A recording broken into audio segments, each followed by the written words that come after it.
Olá, família Pode Crer! Bem-vindos mais uma vez, muito obrigado pela participação de vocês. Não esqueça de nos seguir no Instagram, @podecrer. Nos seguir também, se inscrever lá no YouTube, no nosso canal, ou você pode ouvir também nosso programa pelo Spotify. É só baixar lá o nosso programa. Hoje nós estamos num lugar muito especial. Nós estamos aqui na Igreja Santa Terezinha, em Genópolis, São Paulo, porque a gente vai falar esse ano, fazendo 150 anos do nascimento de Santa Terezinha, estamos comemorando os 150 anos do nascimento dela e 100 anos da sua canonização. Então hoje a gente vai fazer um mergulho dentro da espiritualidade de Santa Terezinha, com um convidado muito especial. Então, fica aí conosco e daqui a pouco a gente começa a falar e mergulhar nessa imensidão que é Santa Terezinha. E enquanto isso, aprecie essa igreja linda aqui em Genópolis, São Paulo.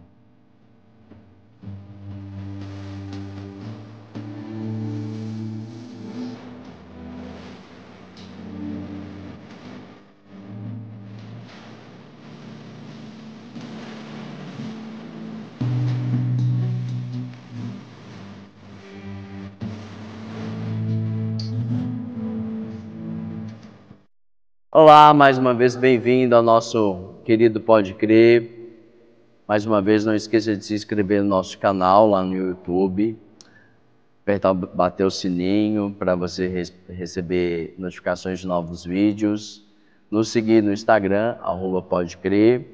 E também, se você quiser baixar o episódio, este e os anteriores, lá no aplicativo Spotify, também pode fazer.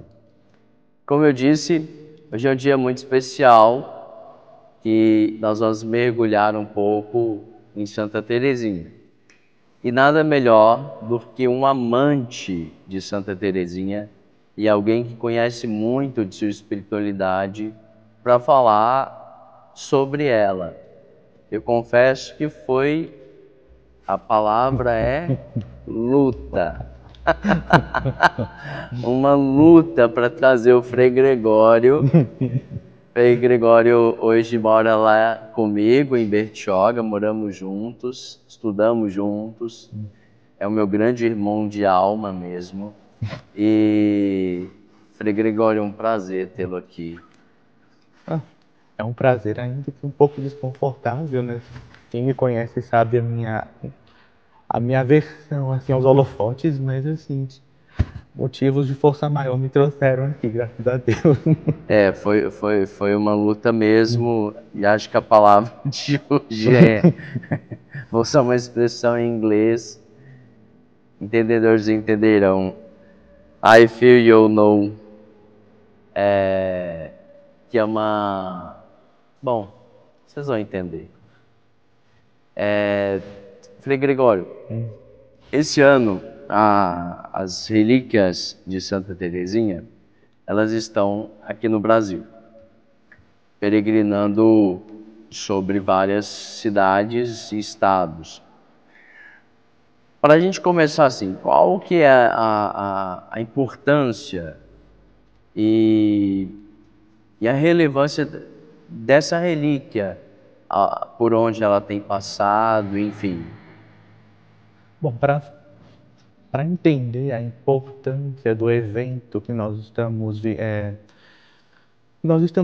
experimentando ao longo desse tempo, né, de passagem das relíquias pelo Brasil, é preciso entender o culto que a igreja presta às relíquias, que é tão antigo quanto a própria igreja. Então a gente recorda que a igreja nasceu, assim, ou pelo menos se desenvolveu a princípio no contexto de perseguição, Sim. né, no qual os cristãos eles se reuniam para celebrar a Eucaristia em torno dos túmulos dos mártires. Então, desde a aurora do cristianismo, as relíquias ganharam esse sentido de fazer memória daqueles que nos precederam na fé e que deram a vida pelo Cristo. Não se trata de uma idolatria dos restos mortais de ninguém, não se trata de nenhum culto fúnebre, mas se trata de, em primeiro lugar, fazer memória, né, da vida daquela pessoa na qual o Evangelho, né, a semente do Evangelho produziu frutos 100 por 1, né, como Jesus conta na parábola. Também se trata de tomar consciência, né, da vocação escatológica do nosso corpo, no sentido de que o corpo daquela pessoa, né, assim, que um dia foi animado de vida, ele se consumiu, ele um dia foi templo do Espírito Santo, e o corpo daquela pessoa foi usado para que aquela pessoa se consumisse pela causa de Cristo. Boa. E agora, o que um dia foi um corpo, é alguém que está diante de Deus, que continua vivo diante de Deus, intercedendo por nós. Então, o culto às relíquias tem essa relevância para nós na igreja, assim, de recordar qual é o nosso destino futuro, né? O destino glorioso que foi prometido a todos nós, mas também de recordar qual é a nossa missão hoje, né? A nossa missão não é ser uma cópia daqueles que nos precederam, mas é ser, a partir do exemplo daqueles que nos precederam, né, a nossa, digamos assim, a nossa melhor versão como cristãos. Se aquela pessoa que foi tão humana quanto eu, que teve problemas como eu tenho, dificuldades e limitações como eu, se ela, com a graça de Deus, que também foi dada a mim no batismo, se ela conseguiu viver fielmente o Evangelho, eu também consigo. E no caso específico das relíquias de Santa Teresinha, também tem muito a ver com o desejo mais profundo, um dos desejos mais profundos do coração dela, que era o desejo de continuar a fazer o bem após a sua morte. Né? Ela disse que enquanto houvesse almas para salvar, enquanto houvesse pessoas para ser batizadas, pessoas para conhecer o Cristo, ela não poderia ficar inativa no céu, que ela gostaria de, até o fim dos tempos, né, assim, percorrer a terra para espalhar o amor de Deus e atrair as almas a esse amor. Então, de alguma maneira, né, a intuição de fazer as relíquias peregrinarem pelo mundo, ela tem um caráter, ela é a realização de uma profecia, ela é a realização de um desejo muito profundo. E Teresinha, ela é a santa dos desejos. Aliás, assim, o desejo faz parte integrante, né, assim, do nosso carisma, vamos dizer assim. Sim. Porque desde a Santa Madre e o Santo Padre, né, nós temos duas pessoas, né? Para quem não sabe, a Santa Madre é a Santa Madre Teresa de Jesus, é espanhola, o Santo Padre é o Santo Padre João da Cruz. Nossos né? fundadores. Nosso fundador, ambos espanhóis.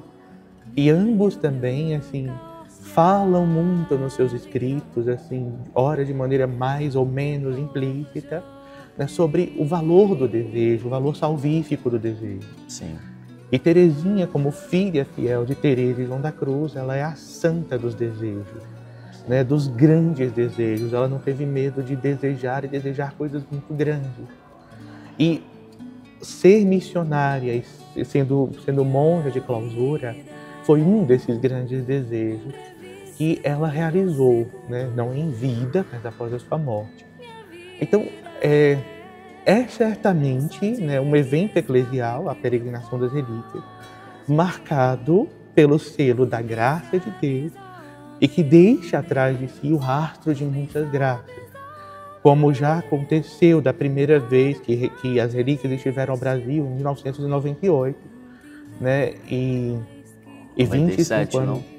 97, final de 97 e todo 98. O ano de 98. Sim. Aliás, o Brasil foi o lugar onde as relíquias mais ficaram nessa peregrinação. Porque em todos os lugares do mundo, né, a relíquia ficou por apenas alguns meses. Né? Assim, a primeira visita das relíquias ao Brasil demorou exatamente um ano. Né, foi uma viagem do tamanho do amor dos brasileiros por Teresinha. Né, se desta vez a gente precisou fazer uma espécie de corte, né, de filtro, né, para escolher os lugares onde as relíquias iriam passar, da primeira vez assim, ela passou por todos. Sim, sim. Assim, então, 25 anos depois, numa escala geográfica menor, mas não menor em graça e não menor assim, em privilégio para nós, Teresinha faz essa segunda visita ao Brasil, né? Dentro desse contexto, né? A realização do seu desejo de ser missionária da misericórdia, levando a misericórdia de Deus a todos os cantos do mundo. É interessante, pessoal que nos acompanha, depois a gente vai deixar as datas e os lugares de onde a peregrinação vai passar. Ela vai terminar aqui em São Paulo, nesta igreja. Ela começou aqui e daqui saiu em peregrinação e o último lugar será aqui também. Mas depois nós vamos deixar na página do Pode Crer, no meu Instagram pessoal, os lugares onde Santa Teresinha vai passar. Você tocou num assunto que eu acho que você até estudou sobre ele, que foi a misericórdia em Teresinha. Uhum. E me encanta muito. O que é a misericórdia em Teresinha? Como nós podemos entender? Olha, a misericórdia, ela é o nome de Deus. Na verdade, Teresinha, ela não cria nada novo naquilo que ela fala sobre a misericórdia. E apesar de ela não ter nem metade do acesso que hoje nós temos à Sagrada Escritura, e nem um décimo assim, daquilo que nós, como sacerdotes, né, estudamos na teologia, mas a experiência de Teresinha, conduzida pelo Espírito, está em total sintonia com aquilo que a Sagrada Escritura revela para nós sobre a misericórdia, né, de Deus. A gente tem que recordar, em primeiro lugar, assim, que a palavra misericórdia, assim, o conceito de misericórdia é expresso por duas palavras, né, assim, no Antigo Testamento, uma palavra masculina e uma palavra feminina. A palavra feminina é rehamim e a masculina é hesed, né? Então, gente, por favor, eu prometo que eu não vou assim vou procurar não tornar pesada a coisa, né? Assim. Não, tá super tranquilo, pode Mas, ficar assim, super à vontade. Quando a gente fala de rehamim, né, de misericórdia como rehamim, né, desse contexto, esse rosto feminino, essa cara feminina da misericórdia, a gente recorda, por exemplo, aquela passagem do profeta Isaías, né, que depois nós transformamos em música, né, que é muito cantada nas nossas igrejas, paróquias. Assim, pode uma mãe se esquecer do seu filho do ventre, ou a mulher da criança em seu seio? Ainda que tal mulher existisse em Israel, eu jamais te esqueceria. Então, Deus, ele se revela ao seu povo de Israel como um Deus que ama esse povo, com a mesma visceralidade com que uma mãe ama o seu filho, né? Então, todas as loucuras assim, que uma mãe é capaz de fazer pelo filho, né? E a mãe é esse amor que não pensa quando vê o filho em perigo. A mãe é esse amor assim, que esquece totalmente de si com uma facilidade, assim, é uma coisa muito própria da mãe, assim. A mãe, essa ligação entre mãe e filho que não se rompe quando se rompe o cordão umbilical, mas que é capaz de fazer loucuras para salvar a vida do filho. Então, Deus diz, através de várias passagens, assim, onde aparece esse termo, né, o rehamim, né, que ele ama Israel com a mesma, assim, com uma visceralidade Sim. muito maior do que uma mãe é capaz de amar o seu filho. Mas, ao mesmo tempo, existe uma outra palavra, essa masculina, né, para falar sobre a misericórdia de Deus, hesed. Então, se rehamim fala da maternidade de Deus, digamos assim, né, desse jeito visceral de Deus, assim, de amar o seu povo, o hesed fala desse amor também, que é incondicional, porém, assim, como a partir da nossa experiência de paternidade, né? Assim, a paternidade é esse amor assim que pondera, É o amor que, assim, calcula, mas não calcula friamente, né?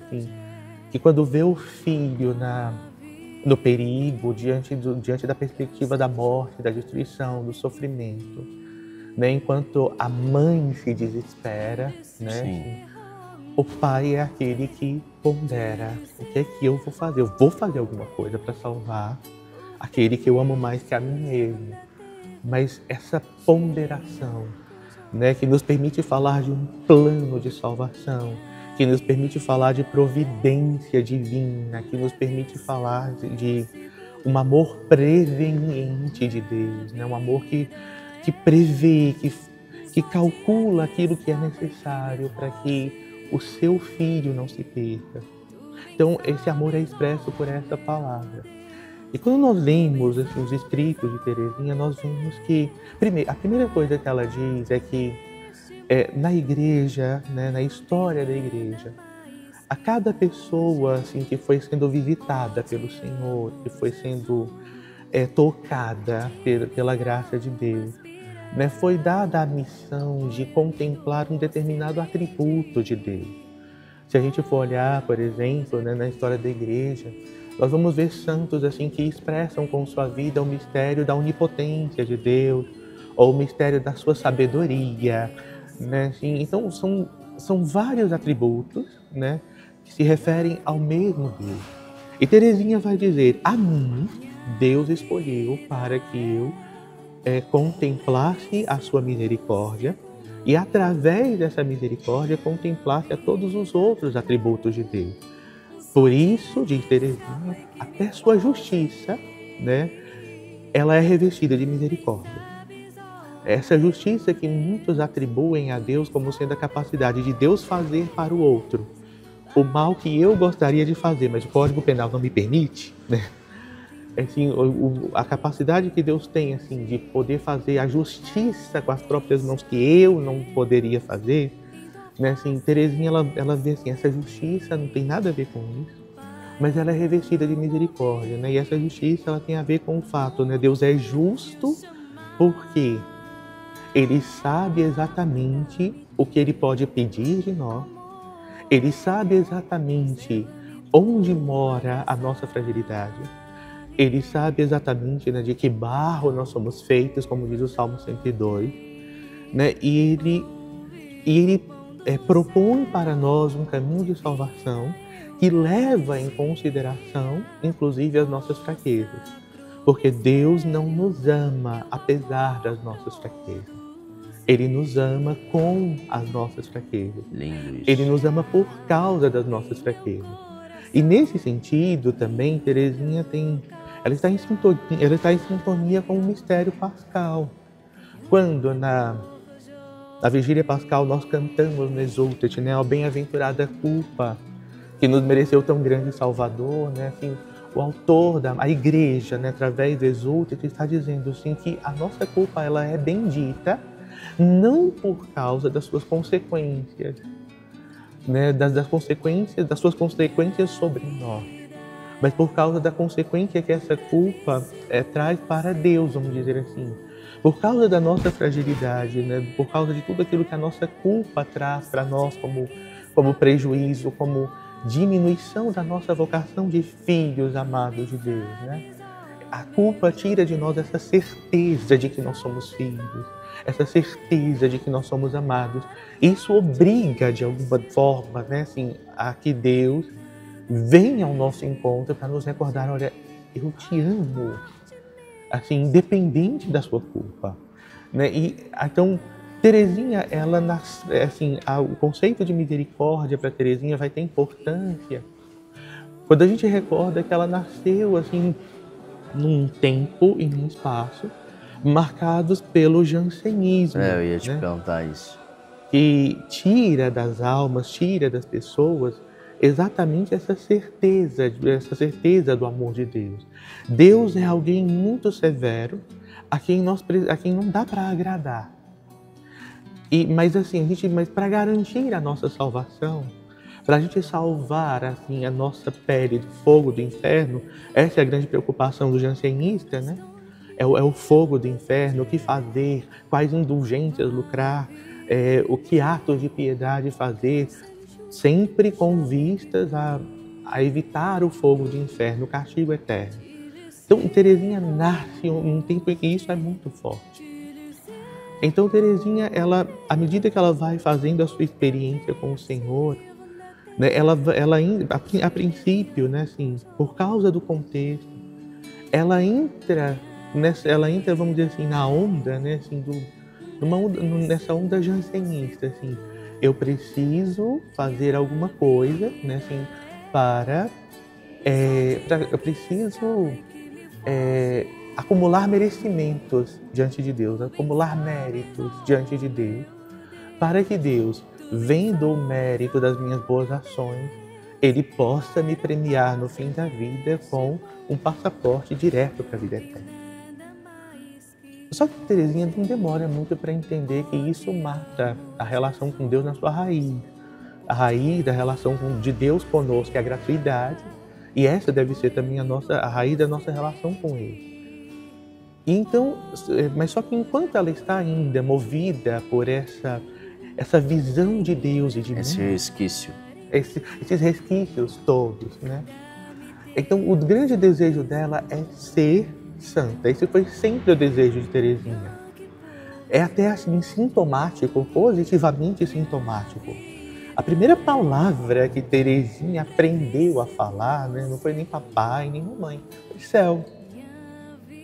Né, assim, porque os pais dela falavam muito do céu, as irmãs dela falavam muito do céu, né? O lar onde Teresinha cresceu, assim, era de verdade uma igreja doméstica, né? Assim, Teresinha não precisou, aquilo que Teresinha recebeu depois da catequese foi apenas um arremate, assim, vamos dizer assim, 1% de 99% daquilo que já tinha sido feito em família, né? Não à toa, os pais de Teresinha hoje também são canonizados. Mas esse desejo de ser santa, né, assim, foi sempre a grande obsessão de Teresinha. Só que nesse contexto jansenista, com essa visão jansenista de Deus, ser santo significava, assim, fazer coisas muito grandes. Até porque, na mentalidade da igreja da época de Teresinha, né, os santos que eram propostos da veneração do povo eram santos assim que fizeram coisas grandiosas, né? Nós somos muito orgulhosos assim de ser filhos, né, de Teresa e João da Cruz. Mas convenhamos assim, as obras que eles fizeram, aquilo que eles legaram para nós, assim, não é para qualquer pessoa. Eles são grandiosos, eles fazem parte assim vamos dizer assim, do grande staff, né, da santidade. E quando a igreja propunha assim a veneração, alguém que tivesse vivido uma vida mais simples, logo vinha assim o relato popular, as narrativas, né, para poder enriquecer de milagres inverossímeis a vida daquelas pessoas, né? Porque assim, quanto mais simples a vida de uma pessoa, menos atraente para a santidade ela era. Assim, não era credível um santo que simplesmente não tivesse tido uma visão, que não tivesse enfrentado uma tribulação imensa, alguma coisa assim. Um santo comum, com roupas comuns, com um linguajar comum. Isso é uma coisa, assim, graças a Deus, que nós hoje resgatamos, né? Isso hoje é muito claro para nós, pelo menos mentalmente, embora afetivamente a gente precise ainda tomar posse disso, né, com mais determinação. Mas então, na época de Teresinha, ser santo era macerar-se, era fazer grandes penitências, era fazer grandes coisas. E Teresinha, assim, ela experimentava que ela era pequenina demais para isso. Lembremos que Teresinha, durante muitos anos, ela carregou consigo o trauma da perda precoce da mãe. Ela foi criada como uma flor de estufa, né? A rainhazinha do papai, a protegida pelas irmãs. Então tudo isso gerou, assim, fez de Teresinha uma pessoa assim, extremamente frágil durante muito tempo, né? E ela então se debateu muito com essa realidade de fragilidade. Sim. E só que chegou um momento em que toda essa visão de santidade que ela tinha desmoronou. Né? Assim, até então ela dizia, não, eu posso sofrer mais, porque para ser santo, na mentalidade da época, era preciso estar disposto a sofrer sempre mais. Sim. Só que quando Deus toca, né, na parte mais sensível do coração dela, que é o pai, quando o pai fica doente, quando o pai é, de maneira bastante humilhante, ele é levado para uma casa de saúde, onde de um lado eram tratados assim os doentes mentais, e do outro lado eram tratados os doentes assim moralmente infames, né? Que eram aqueles que tinham adquirido alguma doença que a gente chamaria até um passado recente, né? As doenças sexualmente transmissíveis, né? Então, estar ali, né, assim, era duplamente humilhante, né, assim, porque o pai dela ou tinha decaído moralmente, né, para quem não conhecia, ou tinha ficado louco, né? Então tudo isso abalou Terezinha. E quando ela viu o pai dela sendo conduzido para aquele lugar, naquela circunstância, ela fala assim, naquele dia eu não disse que eu poderia sofrer mais. A gente vai ter que dar uma parada, a gente vai para outro cenário, porque agora, daqui a pouco vai ter missa aqui na igreja, mas não sai daí não, a gente vai só trocar de cenário e continuar esse papo delicioso.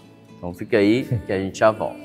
Então voltamos, mais uma vez não esqueça de se inscrever no nosso canal, se inscreva, toque o sininho, inscreva também lá nos siga no Instagram, @podecrer. E também se você quiser baixar no Spotify, nosso aplicativo, para você escutar em casa. Essas são as opções que nós temos e ficamos muito felizes, porque graças a Deus a aceitação do nosso programa tem sido muito bom. E é com muito carinho que a gente tem feito isso tudo para vocês. Então, meu querido irmão, você estava falando do contexto de Terezinha, das irmãs, do contexto que ela vivia de proteção, né? De quase dentro de uma moldura, assim, cercada. Como que Santa Terezinha consegue sair desse contexto e aos poucos se tornar a gigante Terezinha? Bom, primeiro, quando a gente fala assim a fala de Terezinha como uma flor de estufa, né?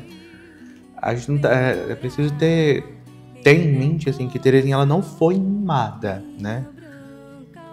Pela pesquisa histórica, pelo testemunho, né, das irmãs dela, por ocasião do processo de canonização e beatificação de Terezinha.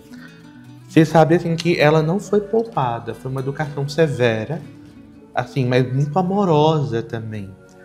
Severa no sentido assim, Terezinha ela nasceu, cresceu numa família assim de fé vivencial, né? Deus, antes de falarem de Deus para ela, a família dela mostrou Deus para ela. Tanto que ela vai dizer assim sobre o pai, né, que bastava olhar para ele para ver como rezam os santos. Né? Olha que legal. Então, e também quando o pai dela morre, ela escreve uma poesia chamada A Oração da Filha de um Santo. Né, assim, e nessa poesia ela vai descrevendo a relação do pai com cada uma das 5 filhas. Né? Um parêntese, né? O casal, né, Luiz e Zélia, teve 9 filhos. Né? Desses 9, só 5 meninas chegaram à idade adulta. Só, né? Assim, para nós hoje assim, é uma família um pouquinho grande, né? Mas desses 9 filhos que eles tiveram, 5 chegaram à idade adulta. Sim. E todas as 5 meninas se tornaram religiosas. 4 carmelitas e uma na Ordem da Visitação. Então, assim... Que está até em processo. Isso é um outro capítulo, né? Assim, da outra... Processo de beatificação.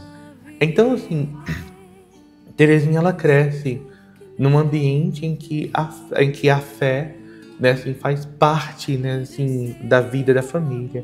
É uma família que reza junto, é uma família assim, muito unida, muito harmônica, mas que não negocia, né, assim, com fricotes, não negocia com mimos, assim. Sim. Então, Terezinha, ela não foi de maneira nenhuma mimada, Sim. mas ela foi muito amada também. Só que por conta do trauma da perda da mãe, né, Terezinha, ela teve, vamos dizer assim, um recuo afetivo, né? Um recuo no seu desenvolvimento afetivo. Então, ela mesma fala que ela era insuportavelmente hipersensível. Ela chorava por qualquer coisa com muita facilidade e depois chorava por ter chorado. Né? Chorava porque, assim, ela sabia que aquela situação seria insustentável. Ela precisava romper com aquele ciclo de hipersensibilidade, né? Só que, por mais esforços que ela fizesse para poder superar a si mesma, vencer a hipersensibilidade, né, que ela herdou assim após a morte da mãe, então, por mais que ela fizesse esforços, assim, ela não conseguia dar conta, né, de superar, de crescer, né? E como ela já tinha em mente, né, assim, o desejo de ir para o Carmelo, né, depois que a irmã dela, que ela tinha como segunda mãe, entra no Carmelo, né? Ela sempre quis ser religiosa desde que ela era muito criança, assim, de 3 para 4 anos. Ela já falava que seria religiosa, né? E quando a irmã dela vai para o Carmelo, esse ideal da vida religiosa, ele agora tem um nome. E ela sabia que para realizar esse ideal não seria possível se ela continuasse dentro daquele ciclo, né, da hipersensibilidade, assim, se deixando afetar por tudo. E então foi aí que Deus teve que intervir numa noite de Natal, né, assim, onde, na qual a família, depois de ter voltado da missa do galo, já muito tarde da noite, né? Então Terezinha já era uma menina dos seus 13 para 14 anos. E ela ainda, assim, ainda havia na família, por causa dela, né, aquela tradição, assim, de olhar, uma tradição europeia, né? De olhar, assim, nas meias, assim, né? O que o Papai Noel tinha deixado, né? Assim, os presentes de Natal. Sim. É uma coisa totalmente infantil, mas que continuava a ser mantida por ela. São Luís Martin, né, o pai de Terezinha, então, cansado já, a missa tinha sido muito prolongada, já era muito tarde. Então, São Luís Martin, assim, ele era geralmente uma pessoa muito pacífica, uma pessoa muito tranquila. Não era alguém, não era um resmungão. Até interessante, nas atas do processo de São Luís Martin, tem o testemunho de uma pessoa que fala assim: nós nunca ouvimos o Luís falar mal do governo, o que para um francês é um milagre. Então, assim, para ver como ele era de uma natureza assim, extremamente doce, suave. E esse homem, então, assim, por causa desses fatores, né, o cansaço, tudo isso, ele deixa escapar assim: ai, graças a Deus, é o último ano.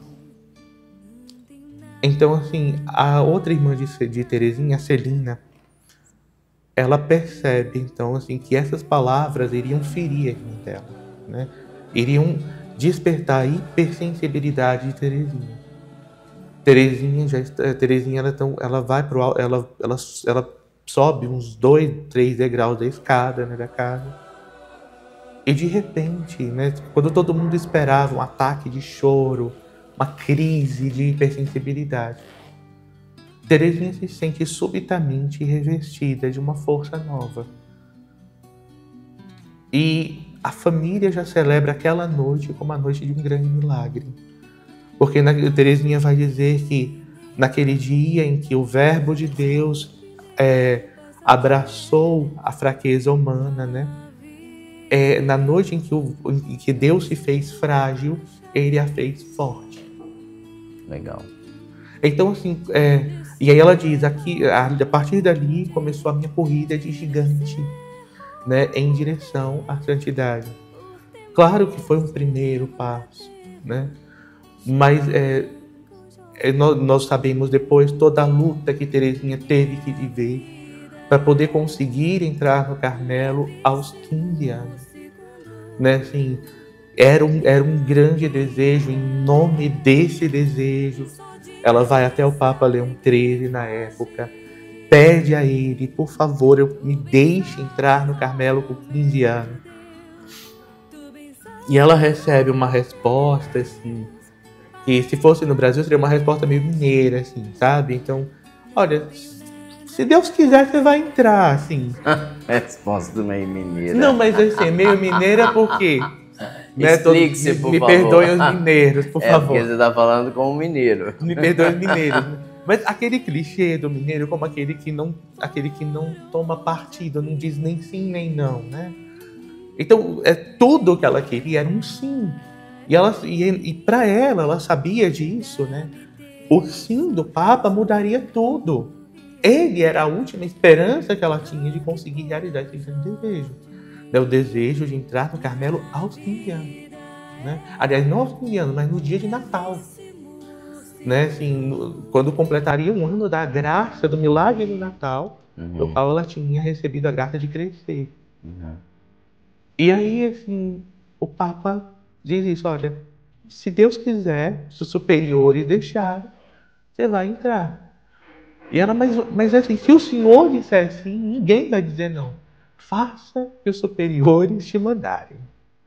Foi essa a resposta que aquela menina de 14 anos recebeu, né, da maior autoridade da igreja, que poderia mudar toda a vida dela. Foi uma grande frustração. Mas ela diz que ela continuava a esperar contra toda esperança. A menina hipersensível diante do Natal, né, assim, ela jamais teria essa reação.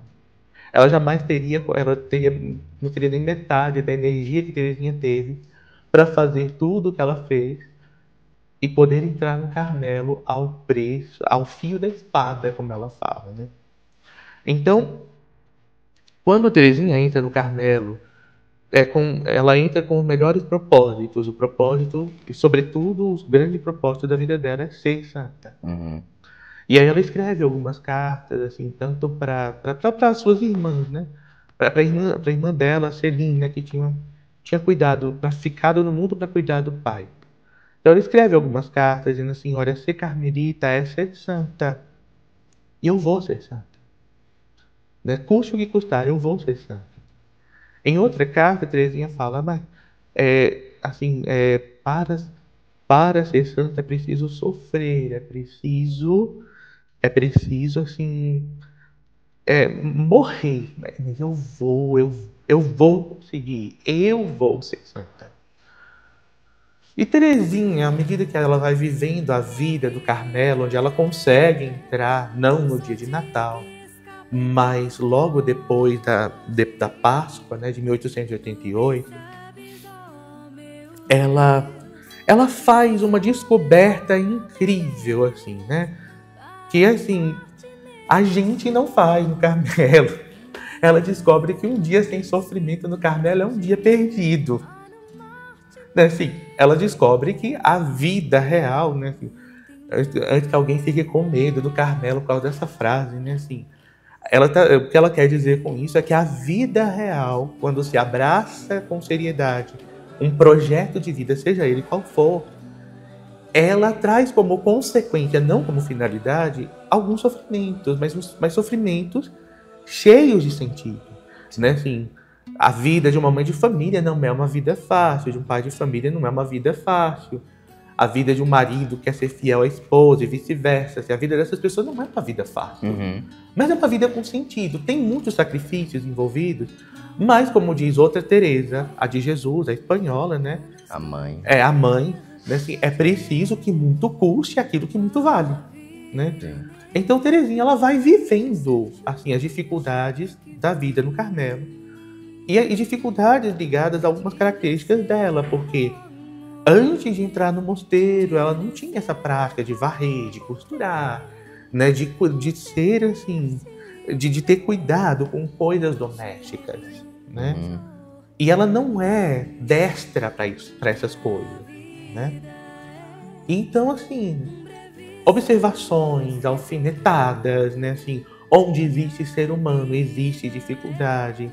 Terezinha ela entra numa comunidade, né? Assim, onde a maioria das irmãs provém de ambientes assim muito rurais, né? Assim, o nível cultural é extremamente baixo, tirando uma ou outra exceção, né? E entre essas exceções estão as irmãs dela, né? Assim, e uma priora assim que lutou para que ela entrasse naquela idade, mas também era culturalmente destacada em relação às outras, mas tinha algumas dificuldadezinhas assim que tornavam assim difícil a vida da comunidade, a vida de Terezinha. Então, Terezinha vai viver com pessoas reais, com suas mediocridades reais, inclusive.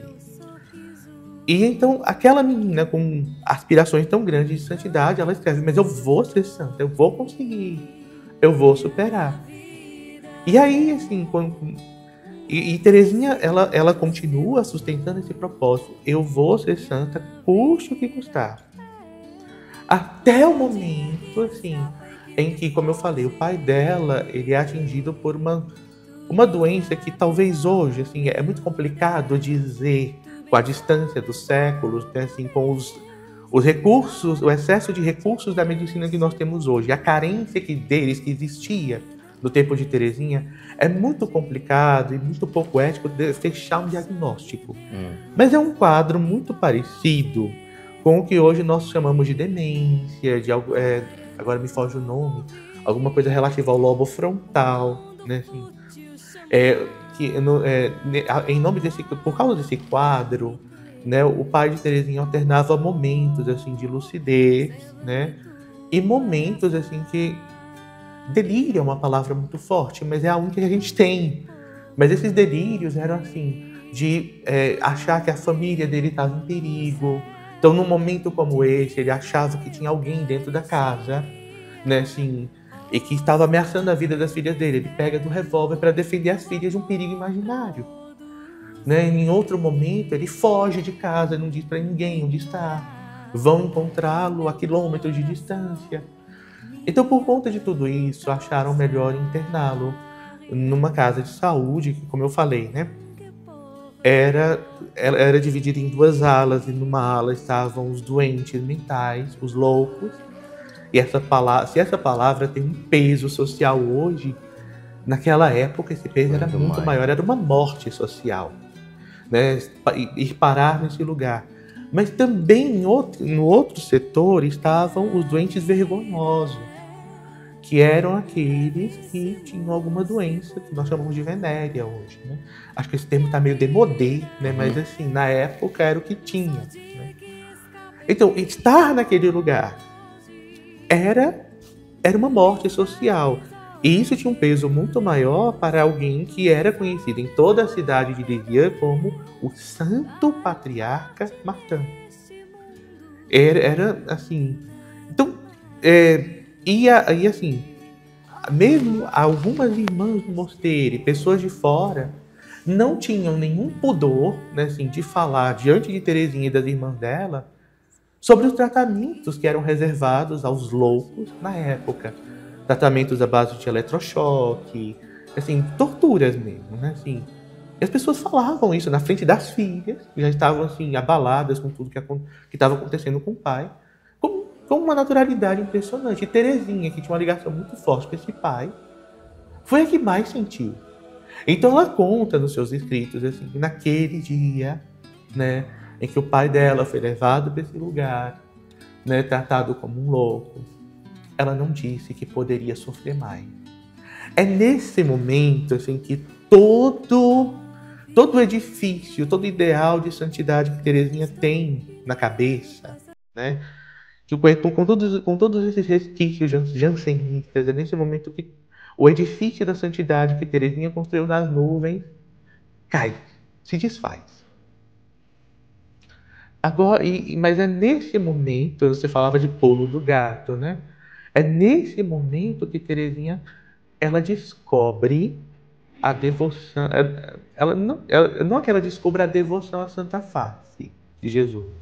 Era uma devoção que já existia, era cultivada em família, mas a qual assim, ela não estava tão ligada até então.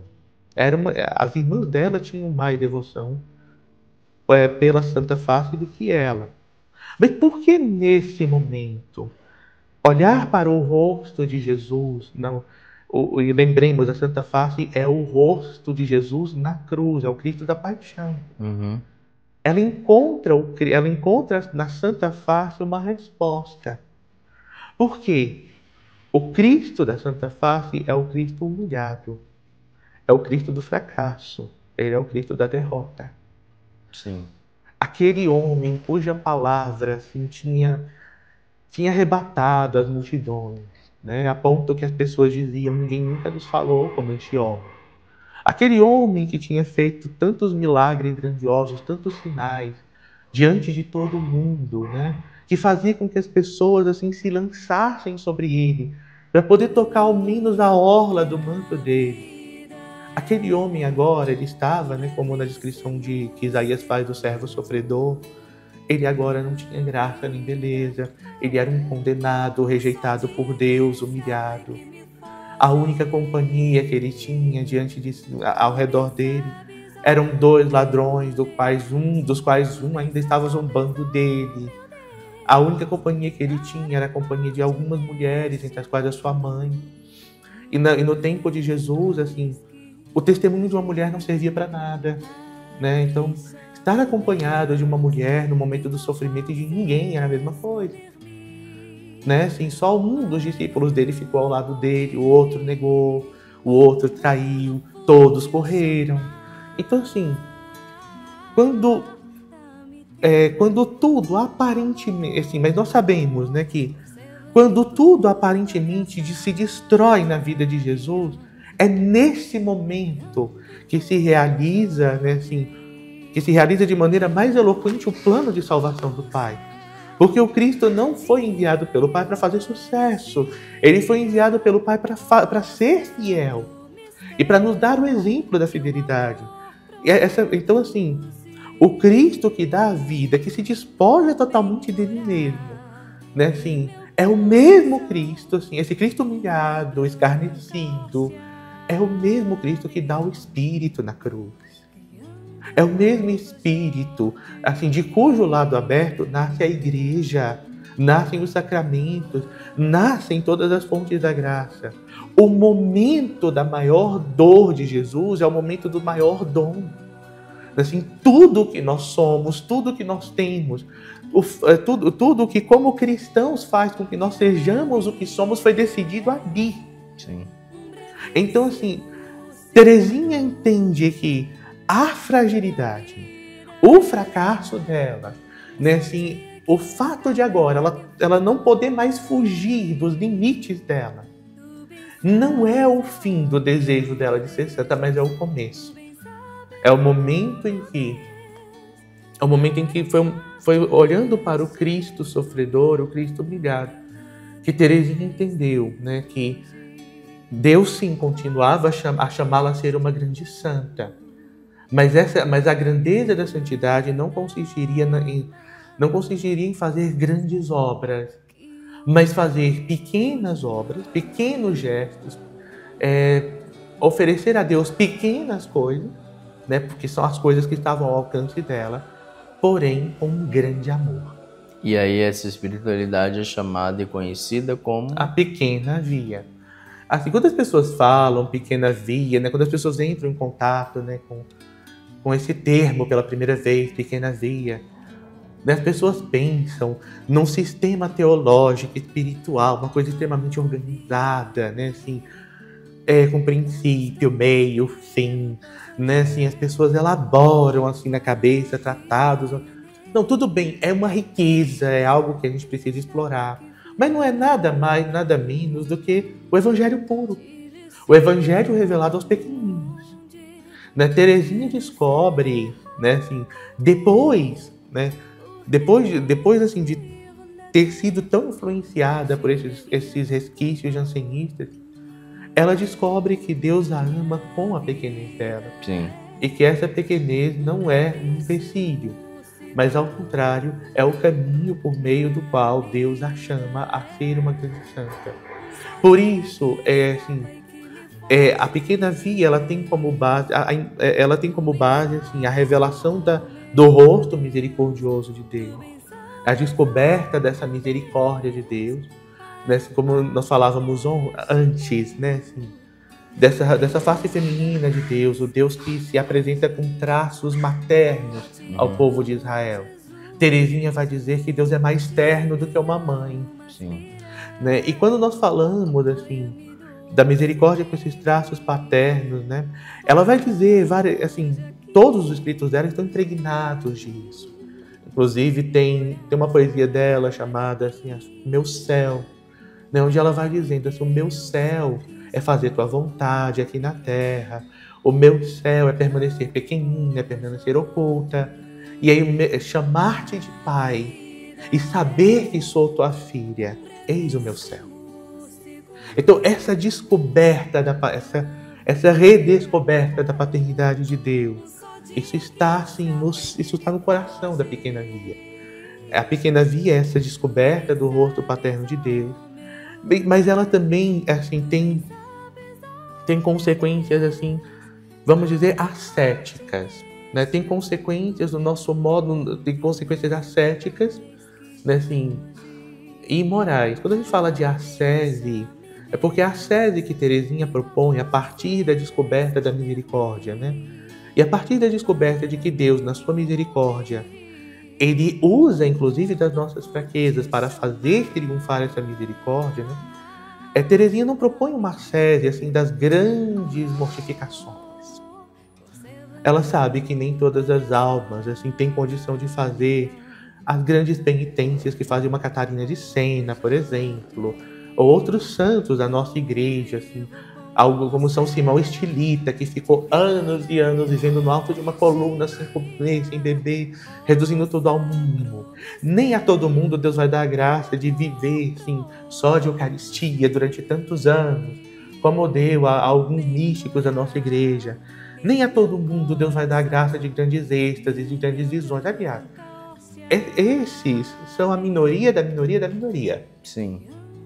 Né? Os 99% somos nós, né? Assim, com todas as nossas fragilidades e limitações, nos debatendo a cada dia com essas fragilidades, com essas limitações. Nesse sentido, a gente pode dizer, embora a gente não viva num contexto jansenista, mas a gente vive sim. Não, assim, no sentido daquele contexto maior que Teresinha vive. Mas hoje há resquícios muito claros em algumas correntes da nossa igreja jansenistas.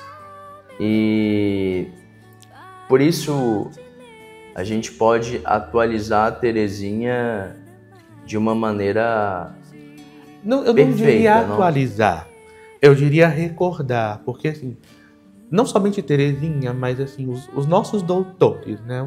Os 3 doutores que até agora nós temos. Deus quiser, tem uma 4ª em vista aí. Mas assim, mas também essa, se vier a ser declarada doutora, assim, para ela vale o que eu vou dizer agora. Os nossos doutores, diferente dos outros da igreja, eles não são melhores ou maiores do que os outros. Mas o que os torna diferentes, de alguma maneira, dos outros, é porque quando nós olhamos para os outros doutores, né, os outros santos que foram declarados doutores da igreja, a maioria deles recebeu o título porque através dos seus escritos, da sua meditação da palavra de Deus, eles de alguma maneira deram resposta a um ataque frontal, né, assim, ao edifício doutrinal da nossa fé. Né? E a palavra deles foi uma palavra de resposta àquilo que nós chamamos de heresia. Sim. Né? Assim, alguém disse alguma vez que Jesus Cristo era só Deus, não era homem. Sim. Então Deus suscita alguém para comprovar por A mais B, não, que Jesus Cristo é verdadeiramente Deus. Ele é 100% Deus e é 100% homem também. Aí alguém fala que Maria era só mãe do Cristo homem, não era mãe do Cristo Deus. Então alguém cheio do Espírito Santo vai lá e dá uma resposta para isso. Com os nossos santos não teve nada disso. Eles falam sobre questões que, assim, a palavra desses outros doutores selou, jogou uma pedra sobre essas heresias, embora elas, aqui e ali, alguém levante isso de novo, mas a igreja já tem uma resposta para isso. Certo. Agora, os nossos doutores, eles falam sobre algo que não envelhece. Por isso eles são sempre atuais. A palavra deles é sempre atual. Teresa, João da Cruz, Teresinha, Edith Stein, os outros que não estão na fila para o doutorado, todos eles falam, né, assim, de realidades assim, que são do ser humano de todos os tempos. Né, assim, como o ser humano se vê diante do mistério de Deus, né, diante do mistério, né, da própria interioridade. O homem é um grande desconhecido para si mesmo. Né, e como o homem se vê diante do sofrimento, diante da morte, diante do mal, diante do imponderável da vida.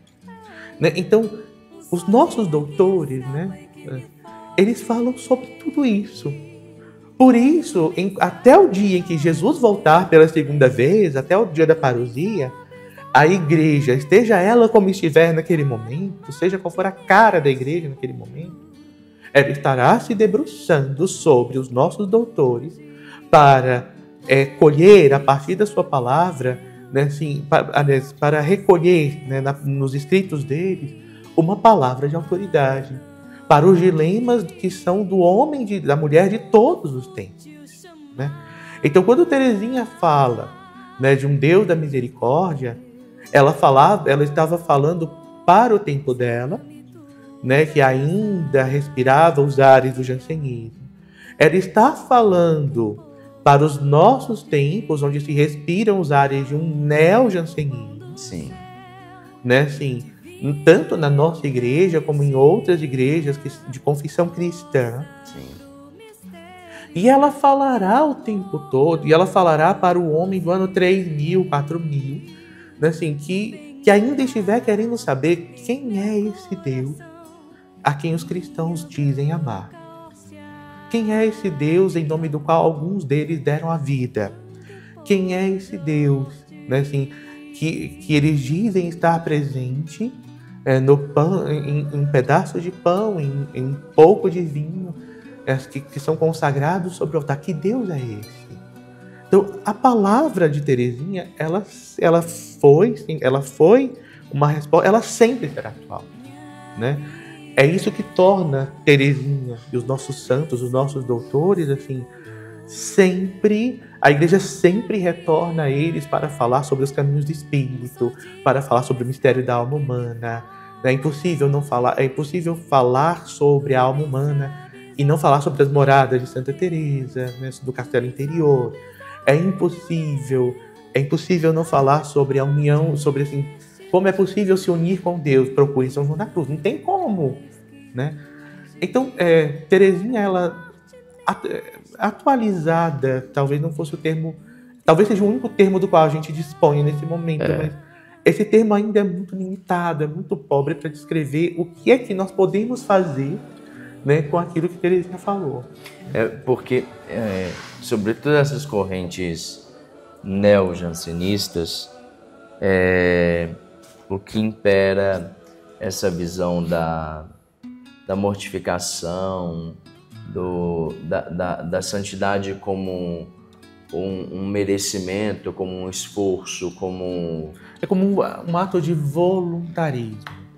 Então, é interessante quando a gente acompanha, assim, vamos dizer, quando a gente lê os escritos de Teresinha e vai acompanhando a evolução dela, a mesma Teresinha, né, assim, que escreve lá no começo, assim, eu quero ser santa, eu vou ser santa. Depois do seu encontro com a misericórdia de Deus, depois de entender que Deus não queria que ela fosse grande, mas que ao contrário, ela fosse pequena e se tornasse cada vez menor, né, e fosse como uma criança diante de Deus, não pelo infantilismo, não por nada disso, mas A base da relação de uma criança com o seu pai é a confiança. Né? A criança confia cegamente no pai e se lança nos braços do pai com muita confiança, porque sabe que o pai não vai deixá-la cair, não vai deixá-la morrer. Né? Então, Teresinha, ela vai falando, a mesma Teresinha que disse, eu vou ser santa, eu quero ser santa. Depois que ela entende todas essas realidades, que ela escolhe a confiança como caminho, a entrega de si mesma como caminho, o abandono como caminho, ela escreve uma oração que é uma espécie de síntese de toda a experiência dela. E essa oração se chama, né, o ato de oferecimento de mim mesma ao amor misericordioso do bom Deus. A gente resume chamando só de ato de oferecimento, ou quando muito, o ato de oferecimento ao amor misericordioso. No qual Teresinha diz, a Teresinha que um dia falou, eu vou ser santa, né? Aquela que foi partidária do voluntarismo cristão, né? Ela agora diz assim, sede vós mesma a minha santidade. A santidade, ela não é fruto da nossa boa vontade. Teresinha foi entender isso depois da descoberta da misericórdia. Ela não é fruto simplesmente de uma boa decisão. Ela é fruto da nossa abertura à graça de Deus, de permitir que Deus seja santo em nós. Essa abertura, assim, até falando até aqui, dá pra, assim, é muito fácil, assim, fica uma coisa muito, assim, pode parecer uma coisa muito ideal. Mas não é ideal quando a gente vê que Teresinha traduziu isso, por exemplo, na vida fraterna, no mosteiro. Né? Nós que somos religiosos, nós conhecemos os desafios, das dificuldades inerentes à vida fraterna. O fato de aprender a amar, né? Decidir amar todos os dias, pessoas que vieram de horizontes tão diferentes do nosso, que receberam uma educação tão diferente da nossa, que têm personalidades tão diferentes da nossa, tem uma história de vida com as marcas que essas histórias deixaram.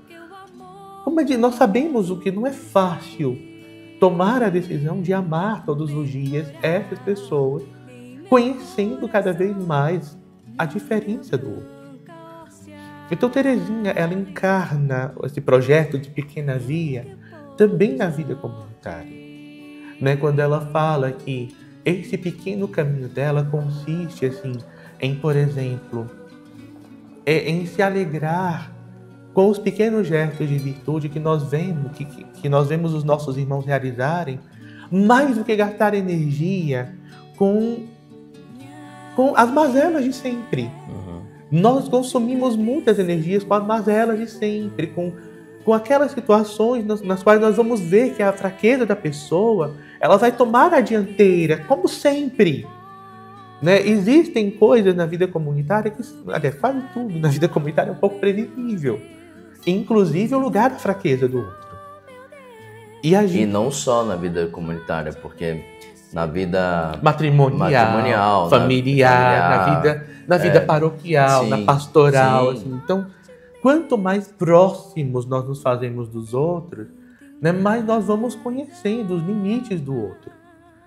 E nós temos uma tendência, que é de todos nós, infelizmente, que é aquela de maximizar aquilo que é mais visível, porque é mais visível, as fraquezas são mais visíveis, as limitações são mais visíveis, em vez de maximizar a virtude do outro, né? De nos alegrar com os pequenos gestos do outro. Então, Teresinha, ela começa a tomar a decisão assim, de focar mais no lado, hoje a gente diria isso, né? Não querendo, é uma linguagem muito pobre, é uma linguagem meio de coach hoje, né? Assim, é bom que, assim, Teresinha não é uma coach da vida espiritual, né? ela é uma irmã de humanidade de todos nós, né? Mas assim, Teresinha, ela começa a focar no lado mais positivo das pessoas, né? Inclusive, ela chega à audácia de dizer assim, que é possível que aquela pessoa que representa para mim uma dificuldade muito grande, ela tenha realizado atos de virtude muito maiores do que tudo que eu já vi daquela pessoa, mas esses atos ficaram apenas entre aquela pessoa e Deus. né? Só Deus conhece a profundidade do coração do homem. Então Teresinha, ela começa a agradecer, começa a se alegrar pelas virtudes, inclusive ocultas dos outros. E aí a gente tem um caso ela tem um caso muito prático na vida de Teresinha, que ela tinha uma irmã de comunidade com a qual ela não simpatizava. A irmã nunca fez nada contra ela. Mas assim, na vida comunitária existem simpatias, existem antipatias, e ambas são assim, traduções da nossa capacidade de empatia, né? Sim. Então, a empatia não deu muito certo entre Teresinha e uma outra, né? Assim, até o jeito de respirar dessa irmã, assim, tirava a Teresinha do sério, ela não sabia por quê. Era uma tendência natural que ela tinha a se afastar da outra, não gostar, a não simpatizar com a outra. Então Teresinha fala assim, olha, como é que eu vou amar essa irmã? Né? Assim, lembrando que amar não é gostar. Sim. Deus não pede que a gente goste de todo mundo. Sim. Ele pede que a gente ame a todos. Né? Assim, amar e amar o que é o amor para você, entendido em Teresinha? Eu acredito que amar é superar a indiferença. Né? Assim, é você se fazer próximo do outro da maneira que for possível. Boa. Então, porque assim, olha, porque algumas pessoas vai ser possível se fazer próximo numa intimidade muito estreita. Existem pessoas, assim, das quais a gente gosta sem saber por que gosta. Né? Assim, e o fato de que esse gostar é recíproco, isso facilita o amor em muitos pontos, facilita todas as renúncias que o amor exige da gente, facilita também todas as surpresas que o amor é capaz de realizar para poder fazer o outro feliz. Sim. Né? Para poder transformar o dia do outro numa coisa mais leve. Sim. Sim. Agora existem outras pessoas, outras relações, ou outros momentos de vida onde essa proximidade não vai ser possível. Né? Assim, e onde não for possível. E aí Jesus, no Evangelho, ele fala mesmo, ele manda amar os vossos inimigos. Né? Assim, mas ele não manda assim, a gente fingir que o outro é nosso melhor amigo, ele não manda a gente forçar a barra, ele não manda a gente criar situações assim, que seriam no mínimo caricaturais, assim, sabe? Eu te detesto, mas que você é meu irmãozinho. Deus não manda a gente fazer isso. Deus manda a gente superar a tentação, assim, da indiferença. E às vezes, só para concluir, sim. Às vezes, diante de algumas situações, de algumas pessoas, a única possibilidade de estar próximo será a oração. Então, assim, porque a indiferença eu mato o outro em vida, o outro para de existir para mim. Mas se eu, que não tenho condição de estar perto do outro, se eu coloco esse outro no espaço da minha oração, eu estou reconhecendo que o outro existe. E que o bem que eu não consigo fazer estando perto do outro, eu posso fazer de maneira muito mais efetiva, de maneira muito mais profunda, colocando o outro no espaço da misericórdia de Deus através da oração. Boa. Então, assim, Teresinha, ela decidiu não só rezar pela irmã, porque pelo contexto da vida de clausura, não dá para distanciar geograficamente da irmã. Então, o que ela faz? O que eu consigo fazer? Eu vou arrancar. Eu vou, todas as vezes que eu me encontrar com aquela irmã, eu vou dar para ela o meu melhor sorriso. E quem leu Santa Teresinha, quem estudou, quem aprofundou, sabe qual é o valor do sorriso para Teresinha. Não é à toa que quando Teresinha é curada de uma doença misteriosa aos 10 anos, ela é curada pelo sorriso da Virgem.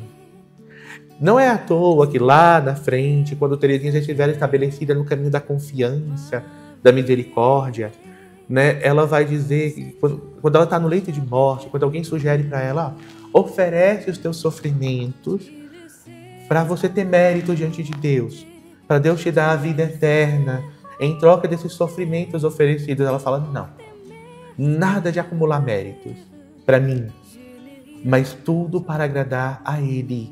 Mesmo que fosse possível que Deus, que nós sabemos que é onisciente, não soubesse que eu ofereci um sofrimento para agradar a Ele, Se fosse possível que Deus não soubesse, eu ofereceria do mesmo jeito, só para vê-lo sorrir.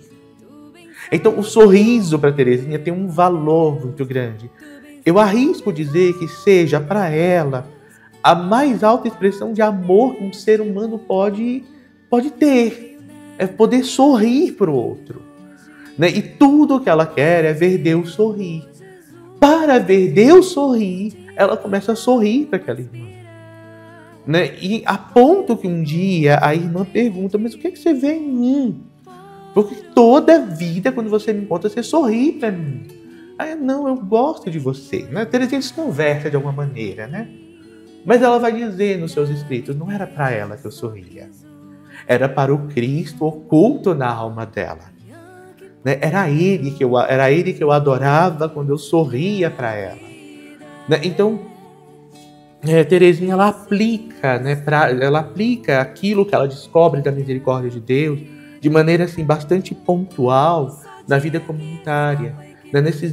nesses combates e nesses embates da vida comunitária. E falando em embates da vida comunitária, está falando dos desdobramentos dessa pequena via na vida comunitária, né?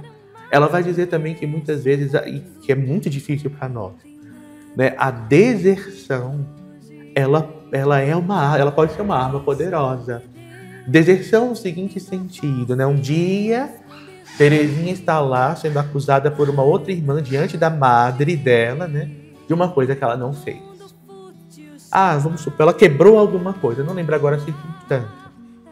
Mas eram 3 pessoas presentes, a madre, Teresinha e outra. Então, a outra, diante da madre, estava acusando Teresinha de uma coisa que ela não fez. Teresinha estava coberta de razão. Assim, se ela se defendesse, ela estaria coberta de razão. Só que, por causa do jeito da irmã, né, os ânimos da irmã estavam muito exaltados, assim. E Teresinha ela já previa que se ela entrasse na briga, os ânimos dela também se exaltariam. Então, mesmo coberta de razão, Teresinha perderia toda a razão se ela defendesse suas razões com as cores daquele momento. Então, o que é que ela faz? Teresinha vai embora. Ela vira as costas para a irmã, né? Deixa a irmã, né, diante da madre, falando sozinha, mas não no sentido, não como uma ofensa, né? É para dizer, não, porque fazendo isso, ela estava atribuindo àquela irmã, assim, ela tem razão. Né, assim, mas Teresinha não está fazendo com isso uma apologia à injustiça. Ela está fazendo uma apologia à opção preferencial que ela fez pela caridade. Porque se ela entrasse na briga com aquela irmã, no contexto de uma comunidade de clausura, né, assim, a briga entre 2 pessoas nunca é só entre as 2 pessoas. Sim. Toda a comunidade, de alguma maneira, aquilo reverbera em toda a comunidade. Então, assim, em nome desse bem maior, da caridade fraterna, Teresinha prefere recuar para poder avançar. Ela recua no campo da justiça, no campo da defesa das próprias razões, para poder avançar no campo da caridade, né? Depois, assim, quando houver oportunidade, né, assim, aí sim, quando todos estiverem com a cabeça mais fria, né? Depois de um bom banho gelado, assim, todo mundo estiver bem, pronto para conversar de verdade, parar arestas, colocar cartas na mesa, a coisa vai render, ela vai ser produtiva, mas no calor das emoções, não. Né? Então, Teresinha, ela fala assim que ela entra na lógica do Evangelho quando Jesus fala de dar a outra face. Uma frase de Jesus que, por ser mal compreendida, né, gera um calafrio na espinha quando a gente ouve essa frase. A gente está cansado de ouvir, olha, é muito bonito, mas eu não consigo esse negócio de dar outra face. Só que as pessoas não entendem o que é que isso significa. A gente sabe que dar outra face seria romper os ciclos de maldade que foram instaurados e nos quais nós somos colocados muitas vezes. Então, pegando essa imagem, né, assim, se você me dá um tapa na cara, né, não é nenhuma ideia, tá? Não estou dando nenhuma ideia, não. Se quiser, eu tô pronto. Tá, assim. Gente, lembra que o Henrique mora comigo, tá? Então, se você me dá um tapa na cara, né, a minha resposta, né? Ou melhor, a resposta de uma pessoa normal, porque eu sou uma pessoa extremamente, assim, sabe como é meu temperamento, né? Assim, eu internalizo muitas coisas, né? Mas assim, a resposta de uma outra pessoa, a resposta de qualquer outra pessoa normal, né? É retribuir, é revidar o tapa. Então, réplica, então você me deu, então veio a réplica, vem a tréplica, e essas tréplicas vão se multiplicando até que um dos dois caia fulminado do chão, ou a turma do deixa disso entre em campo, né? Então, alguém começou um ciclo de maldade. A gente pegou a violência como exemplo. Mas poderia ser a fofoca. Sim. Poderia ser a inveja. Poderia ser o mecanismo do bode expiatório. Poderia ser um monte de coisas. A maledicência, assim, um monte de coisas, né? Alguém começou um ciclo de maldade. Quando Jesus convida a dar a outra face, quando alguém bate na nossa, não é repetir assim, ao pé da letra o gesto. Jesus também não é partidário da injustiça. Ele está dizendo que os ciclos de maldade que alguém começou, né, que foram começados ou por alguém, ou por alguma geração antes da gente, seja lá qual for o contexto, mas que eles devem ser encerrados no cristão. Aquele que abraçou Cristo como Senhor, que fez a experiência da misericórdia, deve dar uma resposta diferente a todos os ciclos maus, os ciclos viciosos, nos quais o cristão se vê envolvido muitas vezes contra a própria vontade. Então, a resposta é diferente, né? Porque quando você diz assim, tá, vamos encerrar a briga, bate aqui e a gente encerra a história. É esse o sentido. Então, para encerrar esses ciclos, nada melhor e nada mais potente, nada mais poderoso do que a resposta da misericórdia, né? Aí, em nome da misericórdia, a gente é chamado muitas vezes a abrir mão da razão, né, das nossas razões, para abraçar um bem maior, né, assim, e é o bem da caridade, é o bem é fazer o amor vencer em algumas situações, né? Qual que é a diferença entre a pequena via e a infância espiritual? Para trilhar a pequena via, a pessoa tem que estar revestida da infância espiritual. A pequena via, ela é o conjunto. Sim. A infância espiritual é um elemento. Sim. E esse elemento tem a ver com a resposta da pessoa, né? Da parte de Deus existe a misericórdia gratuitamente oferecida ao ser humano, certo, que corresponde a isso através da infância espiritual, né? Fazendo-se pequeno diante de Deus. E fazer-se pequeno diante de Deus significa, em primeiro lugar, tomar consciência da sua própria pequenez, da sua própria fragilidade. Sim. Aceitar, o que não é fácil para todo mundo, né? Assim, aceitar que a gente vai caminhar com essa fragilidade até o fim da vida. Ela vai ser não o nosso bastão do caminho, mas aquela companheira, assim, que precisa assim, deixar de ser indesejável para se tornar necessária. Sim. A ponto que Teresinha nesse sentido, Teresinha vai dizer, também nós transformamos isso em música, né? E é um clichê musical quando a gente fala de Teresinha do Menino Jesus. Mas é uma frase assim, da qual a gente não pode abrir mão quando se fala dela. Que fala exatamente sobre esse espírito da infância. É entender que o que agrada a Deus em minha pequena alma não é que eu aceite, não é que eu tolere, né? Não é que eu assim conviva assim de maneira um pouco indigesta com a minha pequenez, mas que eu amo a minha fraqueza, é que eu ame a minha pequenez e a minha fraqueza, né? E nós sabemos assim que amar os inimigos, né? Amar os que são tão diferentes de nós, já exige tanto de nós. Amar a nossa porção mais frágil de nós mesmos é muito mais desafiador. Nossa. Então, assim, mas é o desafio. Então, viver a infância espiritual é, em primeiro lugar, se reconciliar com a própria fraqueza.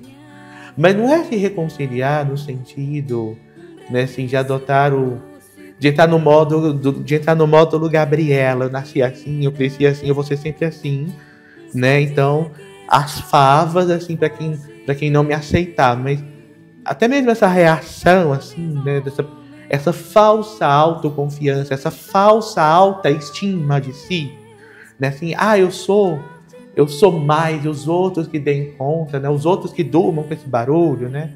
Essa alta autoestima que fere os outros, que se impõe aos outros, né? Ela é uma versão assim mais elaborada de uma baixa autoestima também. Sim, claro. Então, assim, Teresinha, ela fala que é preciso se reconciliar com esse inimigo real que nós escolhemos, que é a nossa porção mais frágil de nós mesmos.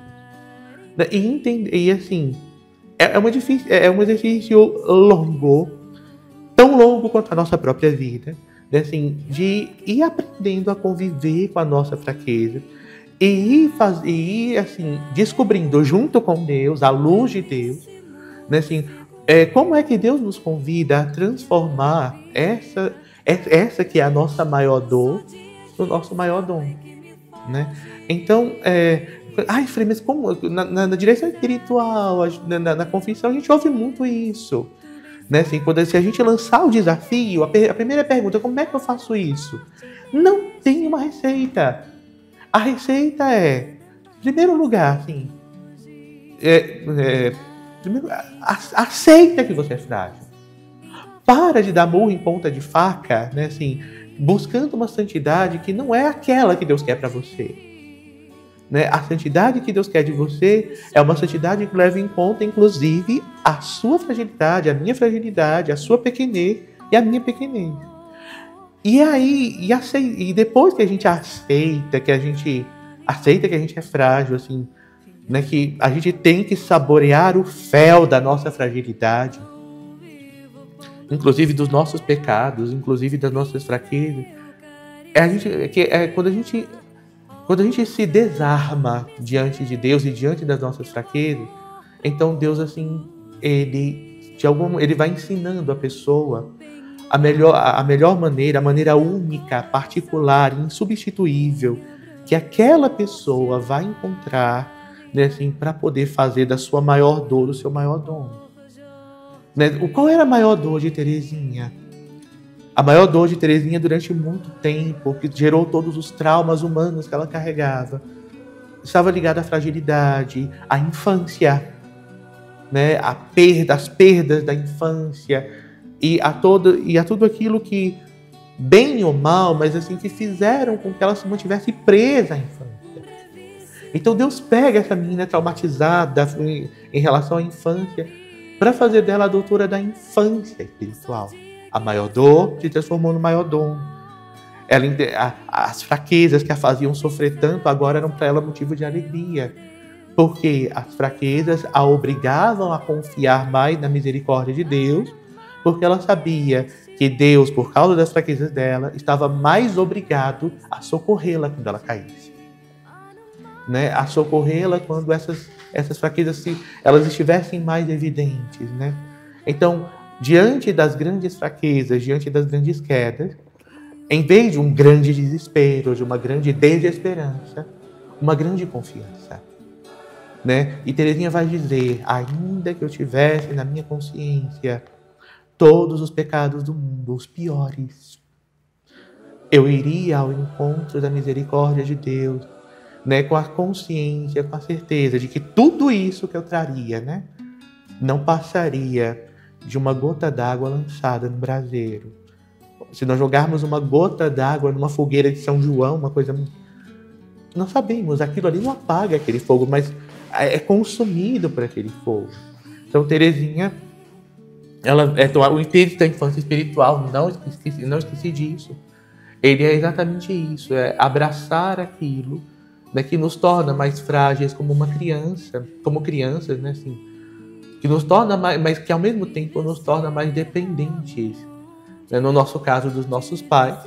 Mas quando a gente lança isso para a vida no espírito, as nossas fraquezas nos deveriam levar a nos tornar mais dependentes do nosso Pai, de um Deus que é Pai antes de ser todo-poderoso, né? Então, aí o espírito da infância espiritual tem a ver com confiança, tem a ver com abandono, tem a ver com a certeza assim, de que assim, tem a ver com o fato de que Na nossa vida, nós só temos duas certezas. Uma delas é a morte.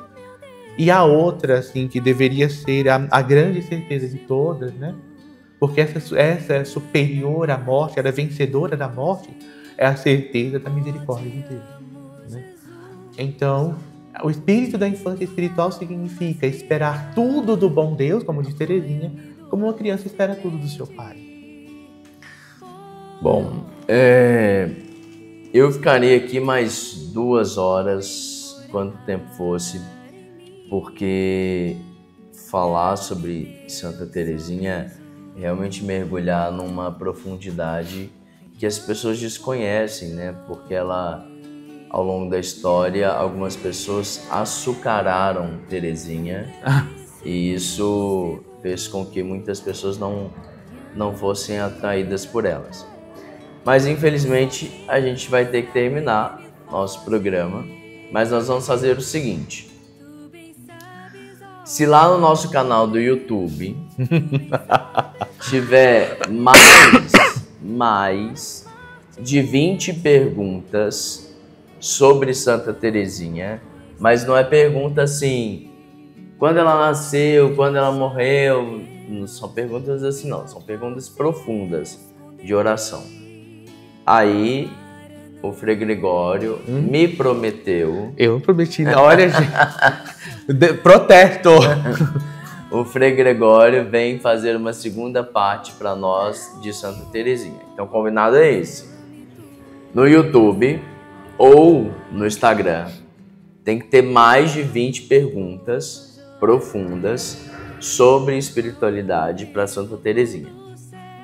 Se tivermos esse número para mais, o Frei Gregório volta, porque eu acredito que vai ter. Tem muita coisa aí boa para a gente falar.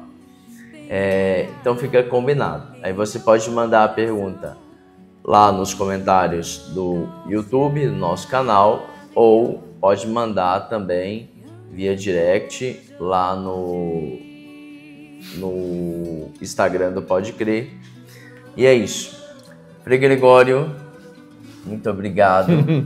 Frei Gregório, para quem não sabe, a gente tem na vida, eu acredito que a gente tem um irmão de alma. E o Gregório realmente é o meu irmão de alma. E embora sejamos tão diferentes, né? Muito diferentes. Totalmente diferentes. Completamente diferentes. Mas é um irmão que Deus me presenteou no Carmelo e que eu amo estar na presença dele. E foi muito difícil trazer ele aqui, mas nós conseguimos. Foi difícil porque, ao contrário de alguém que quer sempre estar sempre à vontade diante das câmeras, eu sou aquele que está atrás. Mas é bom a gente saber assim. Frei Gregório tem traduzido muitas obras do francês sobre as obras que nós temos dos pais de Teresinha, da própria Teresinha, das irmãs de Teresinha, podem ser adquiridas por vocês lá na nossa... Tem na Cultura ou na... Não, nas edições carmelitanas. Nas edições carmelitanas. Você pode jogar lá, que as obras traduzidas por ele estão lá. Então, mais uma vez, eu agradeço a companhia de vocês. Peço, inscreva no nosso canal, ative o sininho lá para receber notificação. Segue a nossa página lá no Instagram ou pode baixar no Spotify este e os outros episódios que já estão disponíveis. Mais uma vez agradeço a sua companhia. Muito obrigado. Eu espero que você tenha se deliciado com esse papo tão gostoso e tenha mergulhado nessa profundidade que é Santa Teresinha. Um beijo para todo mundo. Até semana que vem. Obrigado mais uma vez. Deus te abençoe. Amém. E que Santa Teresinha interceda por você, pela sua vocação, pelos seus sonhos e por nós também. Beijo. Até mais. Tchau.